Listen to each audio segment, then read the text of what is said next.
is one illusion after another. The illusion that was thrust upon me, like all other Americans, was this illusion of freedom and democracy and all this bogus stuff. And the illusion is powerful.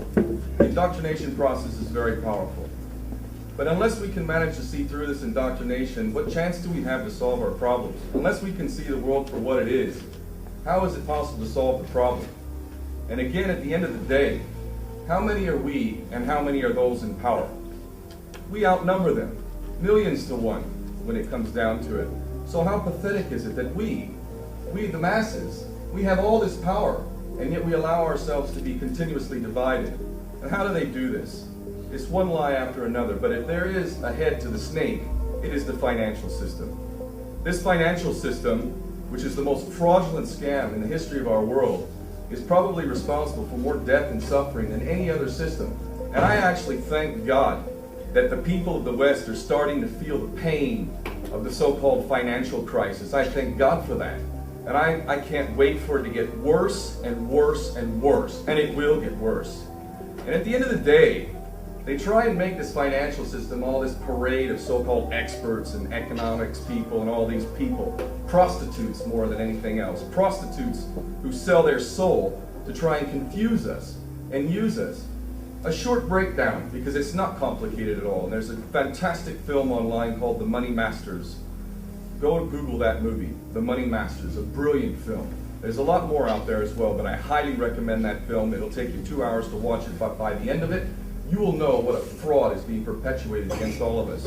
As we sit here in Britain, a prosperous country, or in America or in Europe, as we sit here and these powers that be, these prostitutes posing as prime ministers, as parliamentarians, as congressmen and senators, who are these people? They're nothing more than prostitutes. And who do they serve? They serve the 1%. They serve the filthy rich. They serve those people that run the financial system. What is the financial system? And everybody here, most of you are Muslims, you've got to know one of the best things about Islam is there is no usury. Usury is haram, not allowed. Probably one of the great reasons why Islam is so vilified, one of many reasons why. Why is usury haram? Well, we know why it's haram, because it's meant to enslave people. But the short story, for those that don't know the financial system, incredible scam.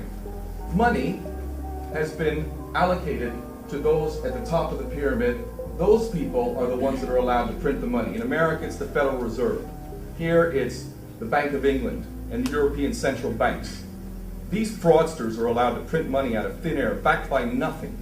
Backed by nothing. And they were given that power by our corrupt, greedy, pathetic so-called leaders, whether they're prime ministers or politicians, all of them traitors with the rarest of exceptions. They have given the power on behalf of us, who they supposedly speak for these tyrants to be able to print the money. They then loan the money. They then loan the money to the banks at interest. At interest. We pay interest to people who print money, which we could print ourselves debt-free. And yet we allow them to do this. So they print the money and then they loan it to the banks at which we own the interest. And they've had this fraudulent system in existence for many, many hundreds of years now. And this system is inherently debt-driven. The point of it is to indebt us so that we have to pay more and more taxes to pay off a debt that can't possibly be paid off. Because the amount of debt that is created from the money that is printed, there is not enough money in circulation to pay off the debt. So there will always be debt. There is no way to balance the budget. We will always be in debt. So while we're having these so-called austerity measures being played out in front of us, while education is becoming far too expensive for most working class people to be able to send their kids off to university, while our social services are being cut, systems are being privatized, and you're wondering how you're going to keep a roof over your head or a job and put food on the table for your family, we are paying debt. To who? This is the one question. The one question when they talk about the debt and the need to cut social services and increase your taxes, why are we doing that? Because we're in debt. To who? Who do we owe the money to exactly? Do we ever think about that? Who do we owe the money to? I'll tell you who we owe the money to. The Rothschilds, the Oppenheimers, the filthy rich banksters that are running this system, that our corrupt prostitute politicians gave the power to these tyrants to do. You all have not worked hard enough. None of you have worked hard enough. None of you working class people out there have worked hard enough. You haven't worked hard enough, and you owe the Rothschilds money. And they're taking away your social services, and they're telling you you need to go fight a war. In Iran now, in Syria. And what do they do with the war? They make money off of us, again. And they send our sons and daughters off to war, to kill innocent people, to rape them, to steal their land. And all the while, with hypocrisy doesn't even begin to explain us talking about freedom and democracy. It is a joke, and it mocks all of us. And the head of the snake is the financial system. And Henry Ford rightly said, it's a good thing that people don't understand the financial system, because if they did, there will probably be a revolution by the morning. And it's true. We owe money to the filthy rich. That's who we're in debt to. They could say, we're going to wipe the debt clean. For me, that wouldn't be enough. Are you kidding me? You think you're going to get off that easy? For hundreds of years, you've been enslaving the people in your debt-driven system. And you think that you're just going to be able to wipe the slate clean and that's going to be it? Hell no.